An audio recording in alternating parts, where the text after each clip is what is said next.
Hi, my name is Dennis and welcome to my channel. Now in this video I'm going to be talking about complex numbers. This is actually going to be the first of a series of videos I'm going to be making about complex numbers, so be sure to check back as we go along.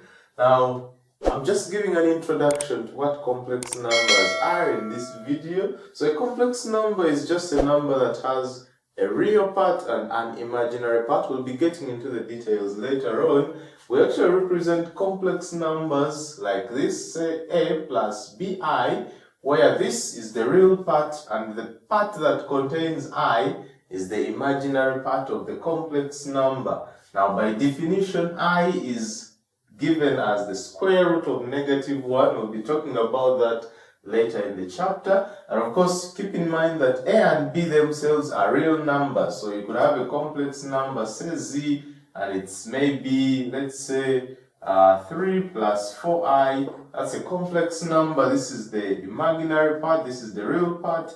But 3 and 4 themselves are real numbers, okay? So that's how we represent a complex number. Now there comes the question, why do we even care about complex numbers? Why do we need complex numbers? Now take a look at this simple illustration.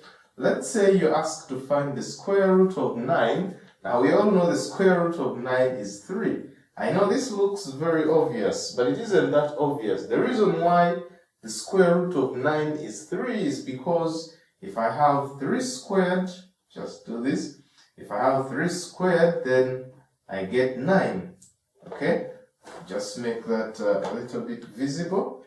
Alright, so if I have 3 squared, I get 9. That's why the square root of 9 is actually 3, because 3 squared is equal to 9. Now let's say you're finding the square root. Let's say you're finding the square root of -9. How would you do that? Let's say the square root of -9 is 3. Is this true? Let's check that out. 3 squared is +9, not -9. So this can't be true. Let's say the square root of -9 is actually -3. Let's say that is true. And let's try to prove whether this is true.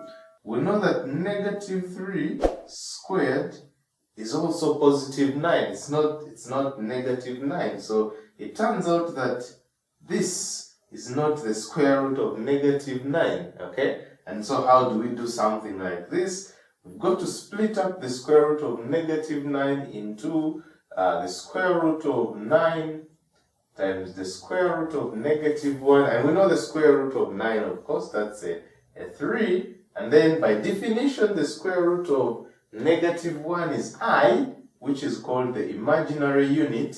And so we have 3i as the square root of -9. So here's one simple application of complex numbers. They help us to find square roots of negative numbers which would otherwise be, not defined.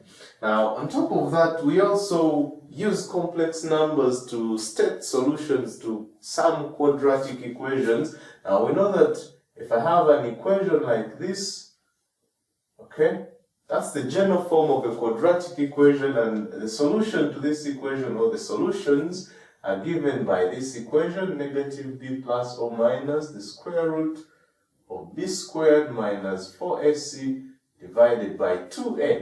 Okay, but for some of these equations, what if b squared minus 4ac is a negative number? Okay, how do you do that? We come back to the same situation where we've got to find the square root of a negative number.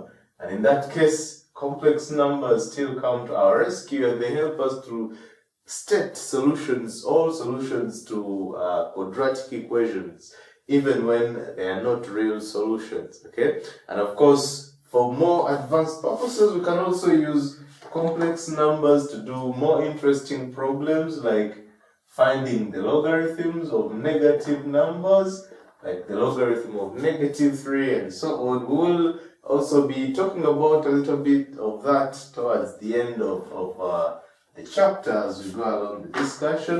Complex numbers are very useful and applicable in most of the areas of physics, We talk about capacitive reactance, inductive reactance, sort of imaginary resistances. We represent them using complex numbers. They're used in circuit analysis, and a lot of applications are there for complex numbers. So this is just an introduction. I look more to creating more videos about complex numbers. Just check back to see where I've reached, and I wish you the best. If you find this helpful, please subscribe to the channel, share these videos, give me a thumbs up, leave a comment, and I'll see you soon. Thanks.